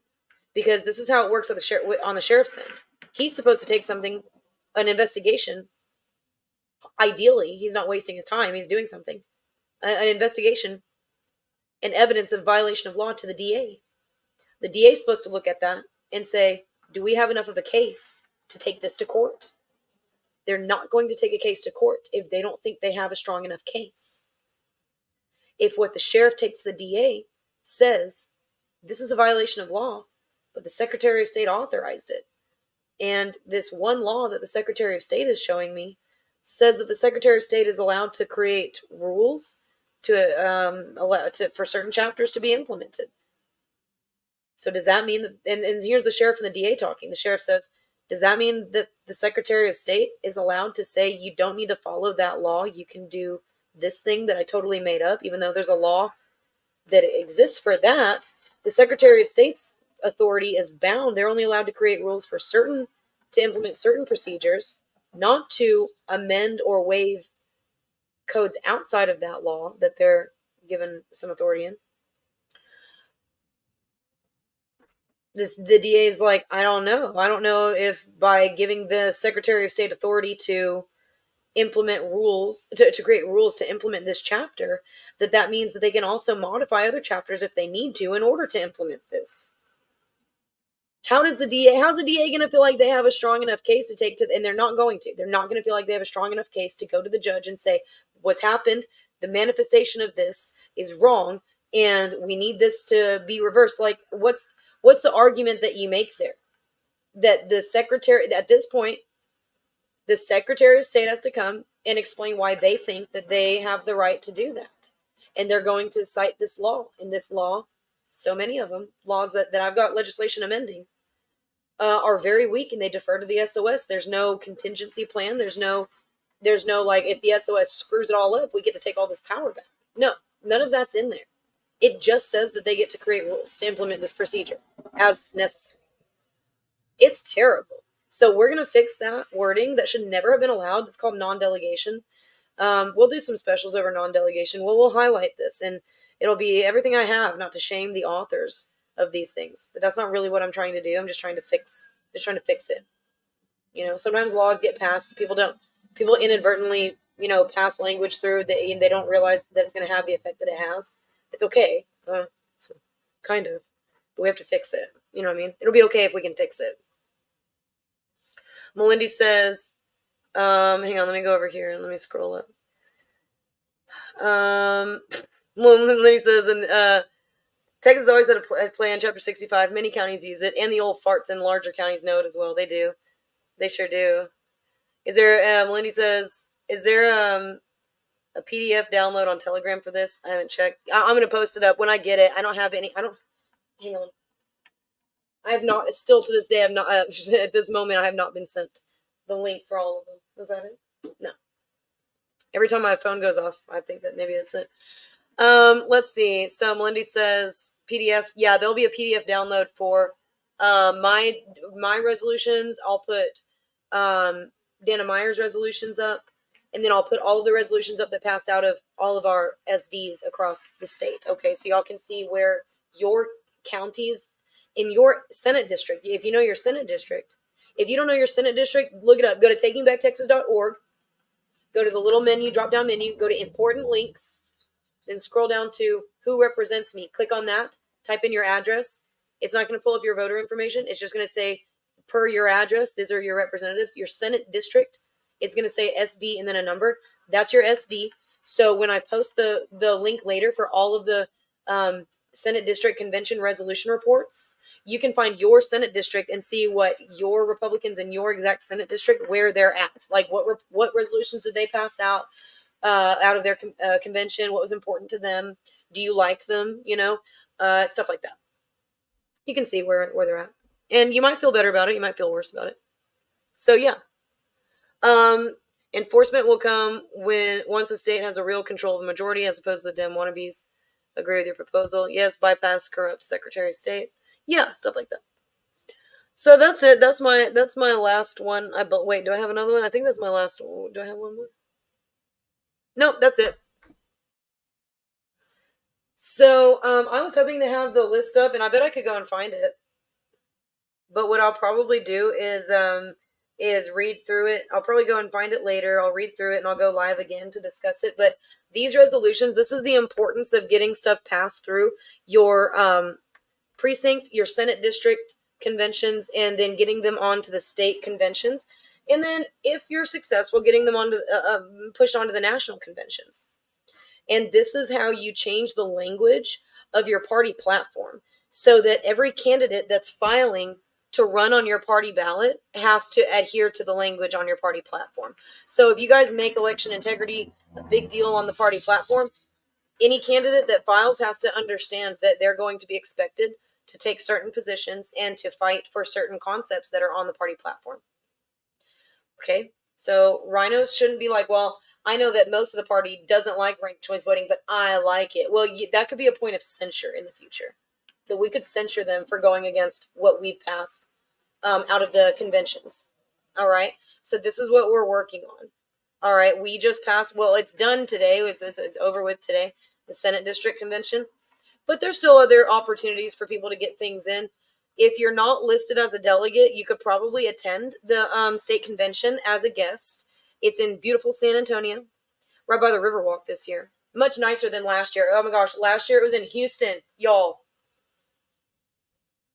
I'm from Dallas. It was in Houston. So this year it's going to be really nice in San Antonio. So if you guys want to come as a guest, you just need to get a hotel room. And of course, the main events are going to be on the weekends, on the weekend. But a lot of discussion happens the week prior. So we'll be down there all the week prior having our discussions, trying to get the language perfect. Because there's some things that happen on the convention floor, but again, most of it's taken care of prior. On the convention floor, a lot of it's a formality, but there's some stuff there's some important stuff that happens. So yeah. Yeah, well, thank you guys so much. Oh, wait, I haven't checked the pilled chat in a while. I'm sorry, you guys. Let me go over here and check the pilled chat. Sorry. Hi, C. Just suggestion, maybe a resolution requiring poll workers to conduct training on hand counting ballots. I like that.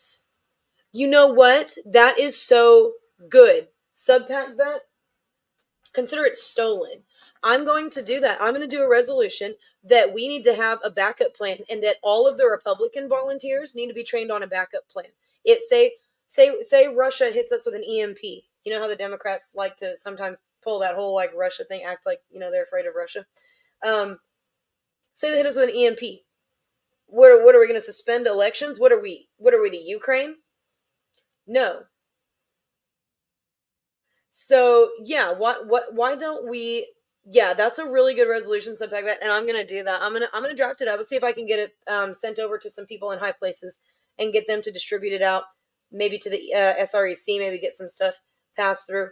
But yeah, we need to have a backup plan. This is a good way to spoon feed them the concept of actually thinking about how we're going to freaking do this without the machines, because they keep falling back on the fact that we still have the machines. Well, this is what we have. This is what we have to use. Okay. What if we have a backup plan? Yeah, I like it. Very smart. I should check the pilled chat more often. Let me go back there. Might be more good comments. In fact, you know what I can do? Let me pop the pilled chat up over here so we can all read them. Alright, let me pop the pilled chat up. Maybe add to the stage. Okay, Subpack vet. Let's see. I'll still need to scroll on this side. Such a pain. Alright, so as a backup plan, very good. I think that's exactly what we need. Counting by hand is free. Well, labor can be a little bit pricey, is all.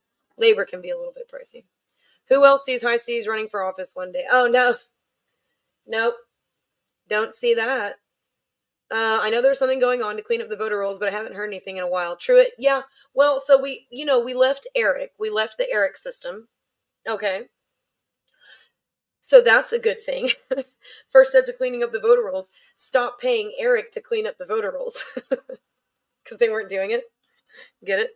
So, yeah, we got out of Eric, and so yeah, what's happening is Keith Ingram was actually moved out of the director of elections position. He's supposed to be in charge of finding a way of coming up with a program to clean up our voter rolls. So hopefully he's got something done. I've not checked in on him for a while.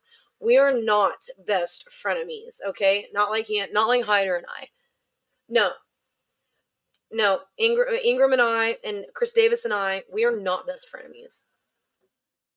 Hyder, I'll still have coffee with you, even though I know we so disagree on so many things. Let's see. Yeah. Thank you, Truitt. You said I'd vote for you. Thank you. So that's sweet. I don't think I'll run for office. I don't think I will. I don't think I'm supposed to. I think I'm supposed to do what I'm doing. All these weird little things that I'm doing, collecting all this weird information and putting it all together and coming up with things. All right. I think this is what I'm supposed to be doing. I'm doing well. There are things that I wish I had more success with.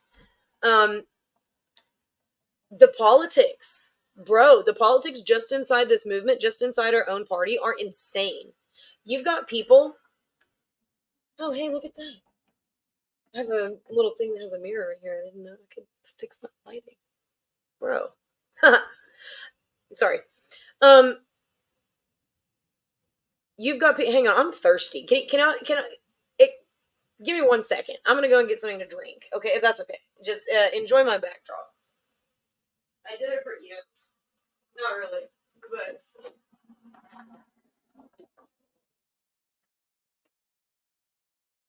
Okay, guys. Sorry. I had to go and get a soda. Coke. It's not really a Coke. You know how we just call everything a Coke down here in Texas, even though I don't drink Coke. Drink Coke probably the least, except for Mexican soda. You know I'm a millennial, and you know how millennials are.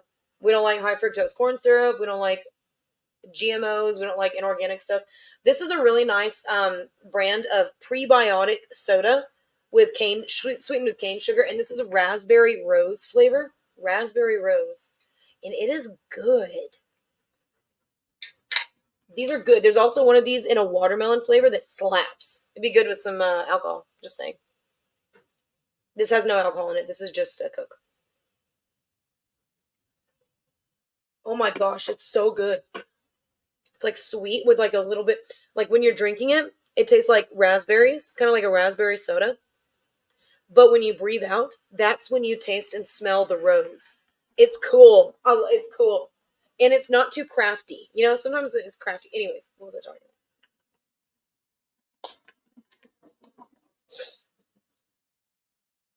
I forget. Oh, Keith Ingram's supposed to be cleaning up the voter rolls. That's his job now. Melindy asks, oh, wait, she says, there are many things that knock out the power. Excellent suggestion. Yeah, subpack vet, that your suggestion, that's going into a resolution. It's really good. We should have already thought about that. And I feel, quite frankly, I feel stupid that we haven't already phrased it like that. Framed it like that. Right. Okay. True the vote. Mm-hmm. Russia, Russia, Russia. They're so funny. They're so funny. Yeah, I'm gonna be honest. Look, I'm not super concerned about Russia, but McCarthy didn't go hard enough. All right, he should have gone harder. These communists are still here. All right. Melindy says the SOS is an appointed position in Texas, correct? Has there ever been a push to make it an elected one? Yeah, there's a big push. Weston Martinez was a big proponent. He was going around saying, y'all, you know, we got to make that fool elected. We got to make that an elected position. Um, yeah, there's a push. In other states, it is an elected position. Texas, no, it's an appointed position. Executive branch, you know, so governor appoints him for his cabinet, basically. But here's my question. Here's my question. With the SOS having the authority that they have to create and promulgate rules with the force and effect of law, without oversight of the legislature,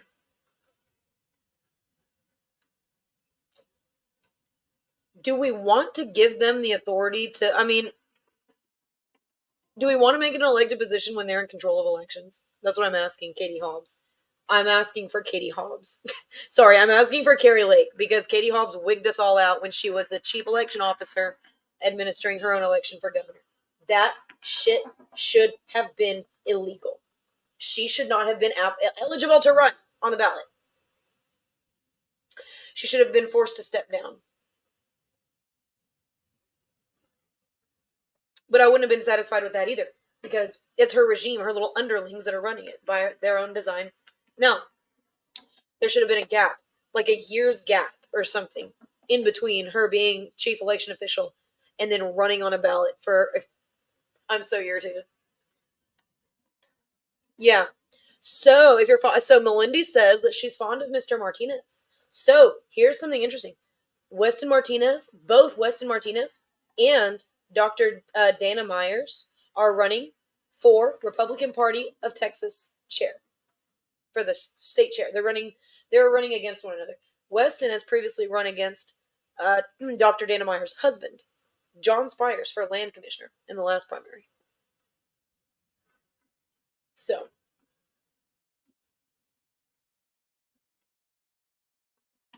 but yeah. So, Subpeg Vet, I really like that suggestion, honestly. That's a really, really, really good one, honestly.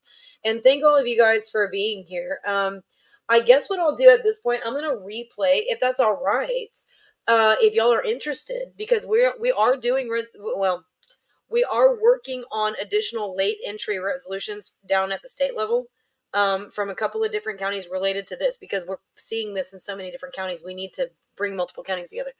I'm going to replay this so y'all can watch this and hear this. Okay.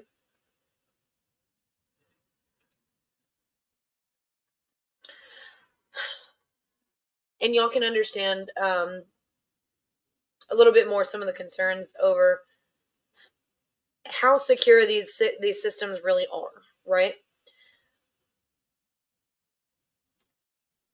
There are a lot of different ways to penetrate a system, right? But if you just leave the door unlocked, like there's a lot of ways to break into a house, but if you just leave the door unlocked and a window open, you know what I mean? And the alarm system disabled, then there's no need for any of this fancy trickery. You can just get in. Just walk in. Undetected. So I'm going to replay this. First, I want to tell you about this. We went to a sweet event last night. Frederick Douglass Republicans of Tarrant County. Okay, that's the group. If you're not a member of that club, you should go and join that club. It's fun. We had they hosted a candidate party, or they were part of a candidate party over at Hearsay in Arlington, over by the ballpark. That place is owned by our mayor, our former mayor, and it is beautiful. It's like 1920s and 30s, like jazz club theme. So classy. It's so nice. But anyways, we had an event last night. They had Turning Point USA there. They had Dan Patrick, Lieutenant Governor Dan Patrick was there. They had a bunch of people, but we had Turning Point, TP Action. They have some of the best memes, some of the best conservative memes. They have all these sweet pins. Let me show you this. All right, support small business. This one says 9mm beats 911. See that? Okay, it says free speech. Nice, pretty. This looks like Nickelodeon, Millennials will respond to that. Stop being a socialist. Small tech. This is the way. I think like small, like decentralized, And I have even more. These are so great. I took like so many of them. Okay, and this one I really like. This is so cool looking. Capitalism conserves. These are always free. You see a Turning Point USA table, go and get their merch. The most of the stuff is free. Simple. USA. Very, very cool. I love them. Okay. I'm pro-choice. Pick your gun. All right. And this is a really cute one. This says, I don't know if you can see it. It's super lightweight. It's so retro. But it says, don't infringe. And it has a little pistol with little hearts coming out of it. So cute. Anyway. So Frederick Douglass Republicans of Tarrant County, y'all go to their events. Those are so lit. They had open bar. It was catered by who? Jay Gilligan's, where we have all of our events right over here. I could throw a rock and hit Jay Gilligan's from my house, right over here. And it's owned by Randy. Randy was there serving. Randy's the owner. He's a patriot. He always lets us do everything over at Jay Gilligan's. And he caters their events and Frederick Douglass Republicans with all the leftover food that we have. So last night it was Mexican food. It was like quesadillas, taquitos, rice, beans, stuff like that. They take it and feed the homeless. And when I say they take it and feed the homeless, they don't drop it off at a homeless shelter and hope that it gets into homeless people's bellies. They drive to Fort Worth in Dallas and they go under bridges where they know people sleep, and they hand them plates. They make the plates with all of the, they're sitting up there making the plates. This is a really cool group. All right. They walk the walk, they talk the talk, they walk the walk. All right, Frederick Douglass Republicans of Tarrant County, y'all hit up every single one of their events. They had a sick event last night. Today, I didn't get to go because I had my SD convention, but they had this Emerging Leaders Business Conference, okay? And it was so cool. It had a lot of cool guest speakers. I'm going to play this video now, and y'all enjoy this. Y'all, and feel free. If y'all have questions, put them in the comments. I'm still reading. But if y'all don't have any other comments or questions, I'm going to sign off after this, okay? Thank you guys so much for being here. Really appreciate you. And I'll just tell you flat out that it does conform to the certificate that is published by the EAC. 4 of our counties also have the same type of hard drive. What I can show you immediately is that I was able to take a forensic copy of that hard drive and actually boot up the electionware system on a non-conforming laptop. That is a complete violation of the certificate, which required that the trusted platform module be enabled. It would be impossible normally for that hard drive to go off of a certified machine that is communicating with its chip to be able to boot up on here. And the other piece of evidence that I have of nonconformity is that you will notice that I have a thumb drive on the side of it. That thumb drive is a BitLocker key that is used to basically allow the security of the laptop to boot up. That is another violation, because what is supposed to happen is it should be on an official Delkin thumb drive that is supposed to be serialized and secure. So I've just given you 2 pieces of evidence. I've also shown another piece of evidence in other states that have published in lawsuits because their auditors and attorney generals and states attorneys did not do due diligence of publishing the manuals online in the court cases. Sheriff Stanek can confirm on page 10 of this manual, the default administrator user and password is publicly available on the internet. And I have that copy here, and I showed Sheriff Stanek page 10, and he can confirm that the password is there and not redacted. The other manuals for the complete system, including the DS200, 450, and 850, all of those passwords are available online as default. We're also aware that when C-Change was in charge of the elections during the last few years, the default password was election 1. And it was universal across all the states that they were operating in. Thankfully, we're using ES&S directly, and they should be changing those passwords. My recommendation is that the password should be different for each of the machines. Don't use the same password across the spectrum so that you can help delay it. The other piece is that you're probably wondering if I can even log in to this laptop to actually get in. Yes, I can, and there it is going in right now. So I have been able to even circumvent their security and default the password to whatever I wanted it to be. And there is the electionware software. And yes, now I have the ability to decrypt the thumb drives of this county and any other county across the United States that's using electionware 6.1.1.1. So that we could view the cast vote records and ballot images.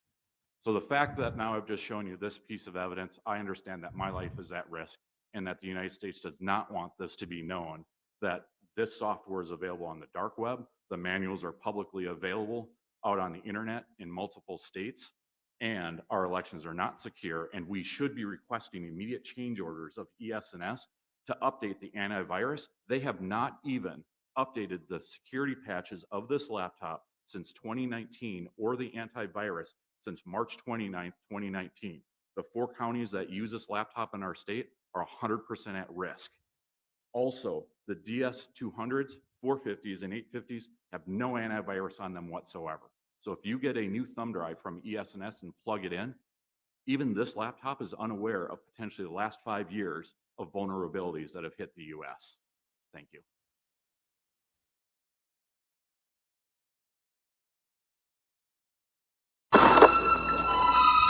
Evil is amongst us. Stay back, boy. This calls for divine intervention.